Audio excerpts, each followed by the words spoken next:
Talk about an epic season closer. Jon, Daenerys, Margery, oh my, and a fan theory made reality. Whew, spoilers ahead, people, so keep watching at your own discretion. Game of Thrones just killed it with the best finale in TV history. Winter is here. Season 6 of Game of Thrones has been a game changer in the world of Westeros, and last night's episode, the finale of all finales, gave us all the things that we have been waiting for. I know you need someone to vent to, someone to freak out with, so my fellow GOT addicts, let's just do this together. Now, before we begin our recap, let's take a second to reflect on where we were at the beginning of this whole series and where we are now. Episode 1 of the first season, this entire world was run by men. You had Ned Stark in the north in alliance with King Baratheon, Tywin Lannister pulling all the strings in House Lannister. Daenerys was a shadow completely controlled by her evil brother Viserys, and so on. The world was run by men. And look at what has happened, people. The tables have not just turned, they've flipped a bitch and landed on their asses, and this is officially a battle of the queens. From Cersei to Daenerys, Sansa in the north to Yara Greyjoy to that little girl next to Jon who keeps shutting up all the grown-up men. The women are ruling, and we are heading into a battle like the world has never seen. This is a feminist's wet dream. Now, back to the opening scene. In one quick, sophisticated move, Cersei Lannister incinerates every one of her foes.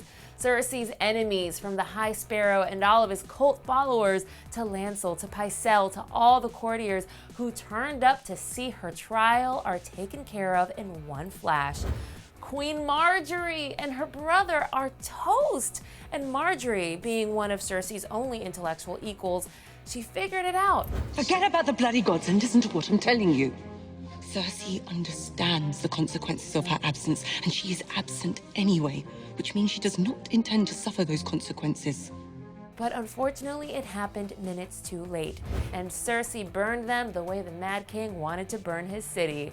Jaime, beware. Cersei Lannister's evil is now unbridled, because a Cersei without her kids is as bad as the Mad King that you knew to kill. And Tommen, poor, sweet, innocent Tommen, with no one to comfort him, witnesses the death of his queen and the limitless evil to his mother, and with absolutely no trepidation.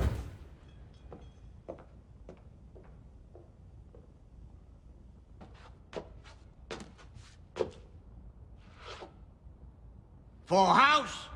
So many characters wiped out, and that was just the beginning, you guys.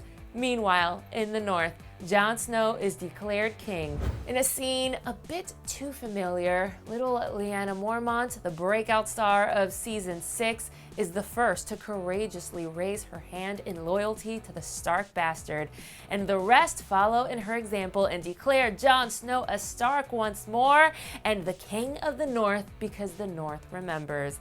But let us not forget that look between Sansa, who has struggled to trust her brother wholeheartedly, and Littlefinger, who despite having sold Sansa and her virginity to the Boltons, claims that he wants her and that he wants the throne.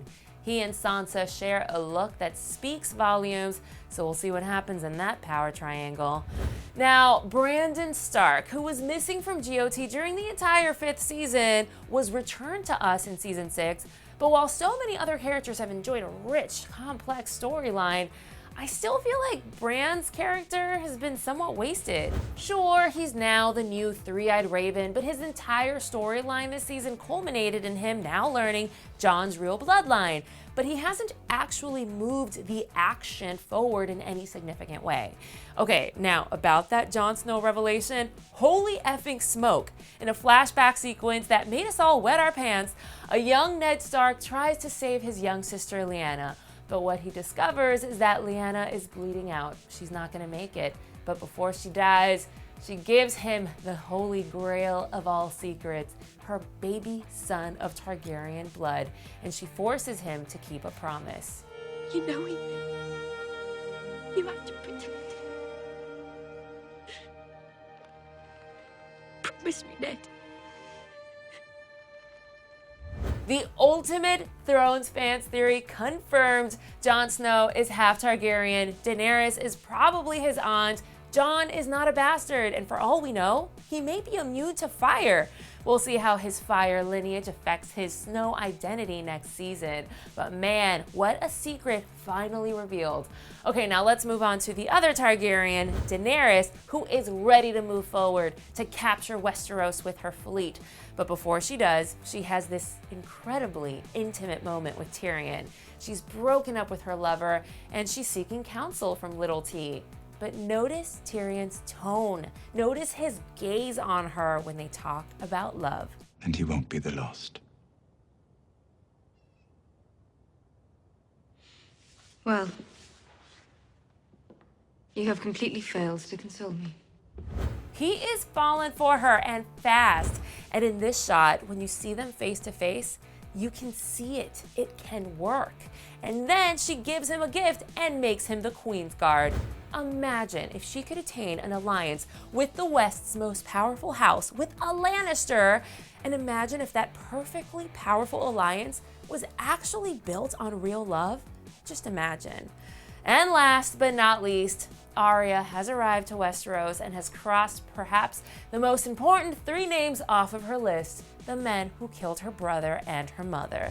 Arya, wearing someone else's face, made her way into the twins, killed 2 Frey sons, cooked them into a pie, and then served them to their father, Walder Frey, who she then killed by slitting his throat. And this was her last line to him. The last thing you're ever going to see is a Stark smiling down at you as you die. Oof. Arya is one dangerous assassin not to be screwed with. Now granted, we are ecstatic to see the Freys disappear, but where does she go from here? Where or how will she fit in with the Stark family in season 7?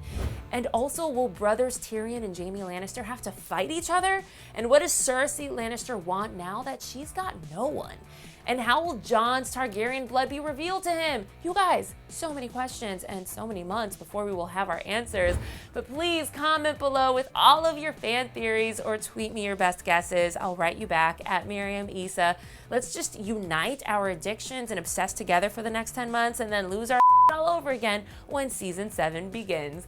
And also, please click here for our new show called Diss Track, which is the best thing to hit the internet in a very long time. This episode is all about Taylor versus Katie, yet another epic battle fought by women. It's kind of like Game of Thrones, kind of. I'm Miriam Issa, and I'll see you guys next time. And you can click to the left for the best words of wisdom uttered by our favorite Demi Lovato, or click to the right for Debatable, all about the worst love triangles in Hollywood history.